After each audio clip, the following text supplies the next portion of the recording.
Well, as I said, we're starting this message series, and the we last month we talked about some of the verses or some of the parts of chapter 1, and now chapter 2 begins the real structure of the book, and it's built around 7 signs that John selects, these certain events from Jesus' ministry that reveal his glory.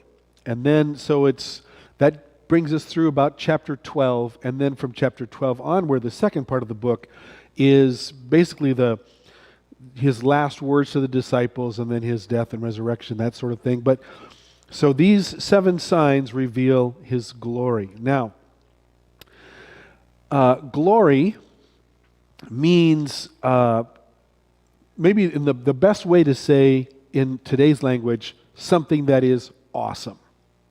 You know, it's powerful, it's majestic, it's great, it's beyond, right? And so what John is saying is these things reveal that Jesus was more than just an ordinary human. He was God in flesh, revealed his glory. And that reminds me, when you think about how this parable or this event here, how it reveals glory seems a little bit subdued. It's not exactly what you would expect, this powerful, start with the bang kind of thing. So it reminds me of this movie, A Beautiful Mind. Do you guys remember this movie? Russell Crowe stars as this mathematician, brilliant guy, maybe not the most charismatic, So anyway, he has a love interest in the movie, and there's this scene where he is going to propose to her, and so young men, if you're here and you're like looking for a way to propose, this may not be it. But anyway, he says to her, "Does our relationship warrant long-term commitment?" And her response, Jennifer Connelly in the movie, she says, "Just give me a moment to revise my girlhood notions of romance." Like this great thing, it's not what you might have expected. And I think in some ways, that's the experience we might think of here, because Jesus does this miracle. It's his first miracle. And his glory is revealed, but maybe not as dramatically as you might expect. So here are some things we can learn from this sign, and I just select 4 things that I want to point out as we reflect on what this first miracle has to teach us. And again, I do want to remind you that I mentioned this last month, but John ends the book by saying that there are so many things that Jesus did. There's so many things that I could tell you that Jesus did, that if I were to write everything down, there wouldn't be enough room in the world to hold all the books. Remember that? So it's like there's so much to tell, and he narrows it down to these 7. So there's something pretty important about each of these 7. So what's so important about this one? Couple of things. The first thing that I would say that this I keep saying parable, this event, this miracle, this revealing of his power, what it shows us, what it teaches us is that God comes into the world, and God works in the world in ways that connect to our real lives. We gather here in a church, and there's some ways that there's certain things that are church things, and then we have the rest of our lives. And sometimes we struggle with that separation between what we do, what we think about, how we talk, who we hang out with in our church life, and then how we talk, who we hang out with, how we think, the stuff that's going on in our quote-unquote real life. And it's really helpful, I think, and instructive to remind ourselves that the first miracle Jesus performs, it's not in a church, it's not in the synagogue, it's not in any kind of religious, it's in a party. He reveals his glory, first of all, when people are gathering for a party. So it's the third day, and this wedding takes place, and Jesus is invited with his disciples to this wedding. One of the commentators says that Jesus was always welcome among those who were having a good time. In fact, Jesus would hang out with people, he would share meals with people, all kinds of people, so much so that the super religious people didn't like it. They were offended by how much fun Jesus had and who he hung out with. So, great reminder for us, sometimes uptight Christians. Jesus had fun and celebrated with people and entered into the lives of people and chose to reveal himself, first of all, in this party. So this is probably a good time to just bring up a couple of questions that sometimes come up when we're going through this story. You notice the story refers to Jesus' mother is there, and she asks him about the wine. So it sometimes raises this question, people, is where's Joseph? Whatever happened to Jesus' father, right? Well, Joseph, of course, figures prominently in the birth story of Jesus, and then you don't hear anything about him again. He's gone. And so most scholars believe that Joseph died early. And so that, by this time, Joseph is gone. And in fact, some scholars believe that this is one of the reasons why there's a long period of time before Jesus begins his public ministry. So what was he doing? He was, doing the family business, in part, scholars believe, because without Joseph there, Jesus had to run the family business and got things or kept things going until his younger siblings could take over, and then he could do the other work. All right, so Joseph is not here, and that's why. All right. Second question that comes up, maybe the more pressing question for people, let's say people in recovery, is, okay, how do we interpret this verse, this parable, or this miracle, knowing, it talks about turning water into wine, and there's so many people have problems with alcohol. We know the problems that alcohol creates. So how do we make sense of that? And people have tried to make sense of it in a couple of different ways. So one thing, and this is true, but it's not necessarily the whole story. Wine then was different than wine now. One of the things about our world today is that everything that, not everything, but it seems like most things that are potentially addictive, what we do is, as technology, we use technology to make them stronger, more powerful. And we do that with alcohol. So alcohol, the drinks today have a stronger amount of alcohol than they used to. They're engineered that way. Food, we engineer food to be to have more sugar and salt and certain things that sort of light up our dopamine than they used to.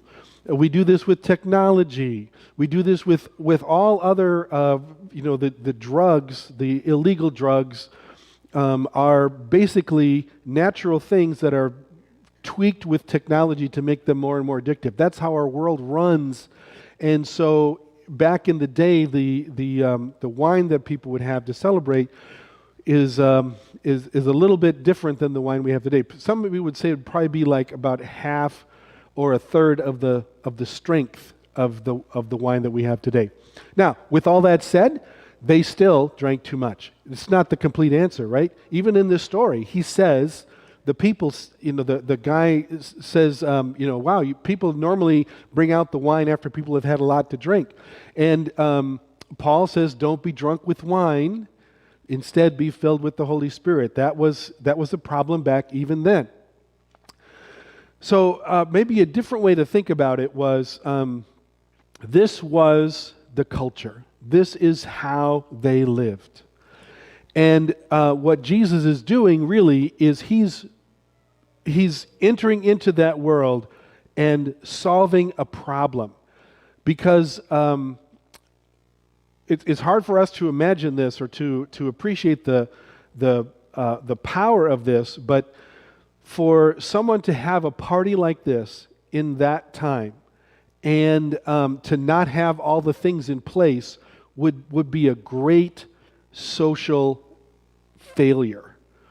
And for them to run out of wine to drink in the fairly early stages of the party would be would bring great shame to the family. And so Jesus is really performing an act of mercy to this family, saving them from a great problem, a great social shame. The other thing about this story is there is real symbolism here. So sometimes the covenant of God, how God works with people, there's what we call the Old Covenant, how God works through the sacrificial system, and then in the New Testament there's this New Covenant. Sometimes, even in the Old Testament, there's a prophecy about this new thing that God is going to bring, and it's going to bring new wine. So if you notice, what Jesus does is he has them take the ceremonial washing basins, and he uses those to turn the things into, to turn water into wine. So those ceremonial basins, that's related to the old Jewish way. You had to do ceremonial washings when you were in gatherings. And so it's sort of like taking this old ceremonial stuff, doing away with that, and into that putting in new wine. So there's some interesting symbolism about the new gospel here. So there's a lot going on symbolically, and for those reasons, there's the wine. All right. The second thing that we want to point out about this account is that Jesus performs this miracle, and as it happens so often, Jesus performs his miracle. Jesus brings healing. Jesus brings restoration. But it's not simply like magic snapping a finger. What he does is he invites someone to do something. And in this case, he has the servants take these jars and pour water into the jars. In fact, here, Jesus says they have no more, or Jesus' mother says they have no more wine. Then, why do you involve me? My hour has not yet come.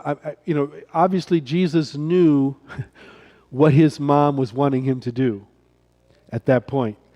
And when his mom says they have no more wine, she's wanting him to do something to fix the problem. And anyway, so that was his initial words, and then he decides, okay, I'm going to do it. So his mother says, do whatever they tell you, or whatever he tells you. So they take the ceremonial jars, and Jesus says, fill them with water, and now draw some of this water out, and take it to the master of the banquet. And those guys had to be like, why are we doing this? This is really weird. What are you doing, Jesus, right? And that's kind of the language that we sometimes use, isn't it? In terms of what God is asking us to do, how things are playing out in our lives. Like, what is going on? Why is this happening? God, what are you doing? And yet it is in that experience that God does his work. God is at work in and through our lives. And God calls us to take certain steps. And in the taking of the steps, God does his work. And so I would like to pray in the morning, God, do this and fix these problems and make all this stuff come together, and then just be able to sit back and watch TV for the rest of the day and just let God do his thing. But it doesn't work that way. God takes what we do and uses that, works through that. And then the third thing is that God takes what we do, the stuff that we bring, the actions that we take, and empowers that. So it says that in verse 9, the master of the banquet, he tastes this water and it had been turned into wine. Just like that. In the drawing of the water, bring it over to him, it was transformed and it became wine. And he didn't realize where it came from. The servants who drew the water knew. And then he called the bridegroom and said, hey, everyone brings out the choice wine first. This is amazing. This is amazing stuff. So God, or Jesus rather, transformed this ordinary thing into something amazing. And finally, not only does he take what was an ordinary thing and made it amazing, but he did so in a outlandish fashion. So I want you to think about this. Okay, so there's 6 stone water jars. Each holds 20 to 30 gallons. And so they fill those jars. Let's do some math. If there were 20 gallons of water, that would be 600 gallons of wine. If there were 30 gallons of water in each of those things, that would mean there's now 900 bottles of wine. That's a lot. That's a lot. One commentator said they needed a few more bottles of wine and Jesus gave them Lake Superior.